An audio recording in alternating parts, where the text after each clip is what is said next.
વિકાસશીલ ગુજરાતના બણગા ફૂંકનાર નેતાઓ રાધનપુર શહેરમાં જઈ જુઓ, ત્યાં ખબર પડે કે અહીં વિકાસનું કેવી રીતે ગળું મરડી દેવામાં આવ્યું છે। પાટણના રાધનપુર વિકાસશીલ ગુજરાતની વાતો વચ્ચે વિકાસના નામે અહીં રાધનપુર શહેરમાં ખખડધજ રોડ રસ્તા, શહેરમાં ઉભરાતી ગટરો, ખુલ્લા ઢાંકણા અને ઠેર ઠેર ગંદકીનું સામ્રાજ્ય। રહીશોને ખદબદતી ગંદકીથી રોગચાળો ફાટી નીકળવાની ચિંતા, રહીશોનું આરોગ્ય જોખમાય તેવી સ્થિતિ છે। ભાજપ શાસિત નગરપાલિકા સામે રહીશોમાં ભારે આક્રોશ છે। મેઘરાજાની મહેર બાદ ખાડાનો ત્રાસ જોવા મળી રહ્યો છે, જ્યાં વરસાદ બાદ રસ્તાની સ્થિતિની વાત કરવામાં આવે તો રાધનપુર શહેરમાં રોડ રસ્તાની દયનીય સ્થિતિ જોવા મળી રહી છે। રાધનપુર શહેર હોય કે પછી હાઈવે હોય કે પછી સામાન્ય રસ્તા, તમામની સ્થિતિ કથળેલી છે। પાટણ જિલ્લામાં હાલ અનેક રસ્તાની હાલત કફોડી ભરી રહી છે। રાધનપુરની મુખ્ય બજારોના રસ્તાઓ તો એવા છે કે તેને જોયા બાદ જ જમજમવું મુશ્કેલ બને છે કે રસ્તા પર ખાડા છે કે ખાડામાં રસ્તો। દર વખતની જેમ આ વખતે પણ થોડો વરસાદ પડતાની સાથે જ રસ્તા પર ખાડા પડવા લાગ્યા છે। આ ખાડાઓ તંત્રના દાવાઓથી પોલ ખોલી પડી રહ્યા છે। રાધનપુર શહેરના આ રસ્તાની હાલત તો એવી છે કે તેને જોયા બાદ વાહન ચાલકોને વિચારવું પડે છે તે પોતાના વાહનને ક્યાંથી ચલાવે। ખાડા ટાળવાથી વાત તો ભૂલી જ જવાની, એ વિચારવું પડે કે ક્યાં ખાડાની લેવાથી કમરને ઓછું નુકસાન થશે।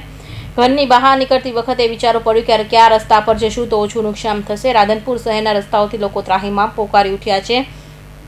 લોકો રસ્તા પરથી પસાર થાય છે ત્યારે તમામ મુશ્કેલીઓને ભૂલી જાય છે, કારણ કે જેઓ રસ્તા પર ધ્યાન નહીં આપે તો હોસ્પિટલ જવાનો વારો આવે તેમ છે। લોકોના ટેક્સના નાણાંને કેવી રીતે બરબાદી થાય તે આખા ખાડા પુરાવા છે। રાધનપુર શહેરના રસ્તો તો એવો છે કે થોડા મહિના પહેલા જ બન્યો છે, તેમ છતાં રોડ ધોવાઈ ગયો છે। રાધનપુરની અંદર વિવિધ કચેરીઓ આવેલી છે, જો કે તાલુકા પંચાયત છે, સરકારી સિવિલ છે, પછી કલેક્ટર નિવાસસ્થાન છે, પોલીસ કચેરી આવેલ છે, ડીએસપી કચેરી આવેલ છે। વારંવાર આના અધિકારીઓ લોકો આજે ફરે છે, હાલતા ચાલતા હોય છે। રસ્તામાં ખાડા છે, પગ ઉધી જે 1.5 ફૂટ સુધી ખાડા પડેલા છે, એ હાલતા હાલતા એ એમની ગાડીઓ ચાલતી, એમને કોઈ ખ્યાલ આવતો નથી। અને રાધનપુર ભાજપની નગરપાલિકાની બોર્ડ હોવા છતાં આજ સુધી કોઈ પણ વિકાસ થયો નથી। નગરપાલિકાની બહુમતી હોવા છતાં કોઈ વિકાસ થયો નથી।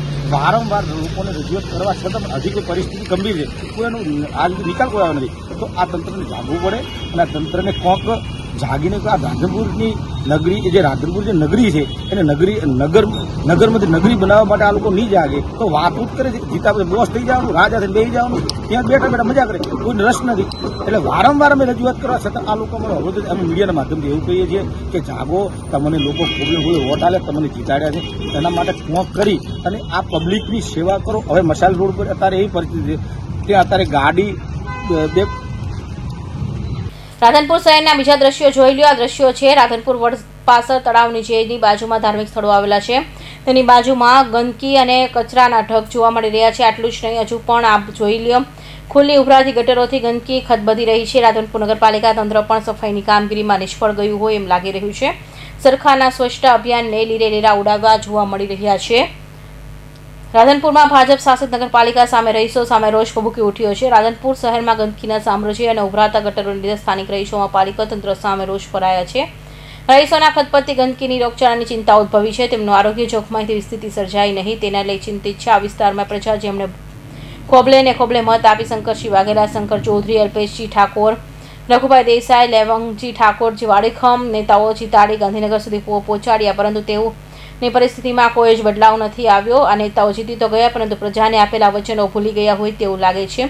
રાધનપુર અને સાંતલપુર વિસ્તારના પાટણ જિલ્લાનું નાક ગણાય છે। રણને અડીને આવેલા પંથકની વેદના કોણ સાંભળશે તે એક મોટો પ્રશ્ન છે। કુલદીપ ઠાકોર, રાધનપુર, પાટણ।